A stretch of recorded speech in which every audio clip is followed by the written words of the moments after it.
Comme ses copains, il rêvait d'Europe dans l'espoir d'une vie meilleure. Il était encore adolescent il y a 9 ans lorsqu'il décide de tenter sa chance.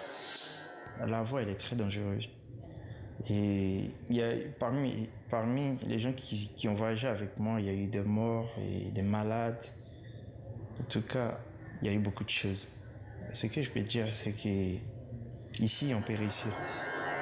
Après des années de galère dans les pays du Maghreb et les échecs répétés pour tenter de rejoindre l'Europe, il se décide à rentrer au pays grâce à un programme d'aide des Nations Unies. Il gère aujourd'hui son propre salon de coiffure. Affronter le danger pour ensuite être bien souvent victime de racisme, de devoir se contenter de petits boulots. Quand la famille au pays compte sur vous, c'est ce qu'a connu Marie durant les 12 années qu'elle a vécues en Tunisie. Et une fois rentrée, le sentiment de honte d'avoir échoué. Moi déjà, j'étais déjà déçue de moi-même.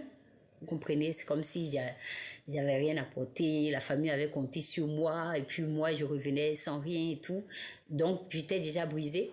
Maintenant de retour en Côte d'Ivoire, grâce à une ONG italienne, elle vit de la vente des produits cosmétiques qu'elle fabrique.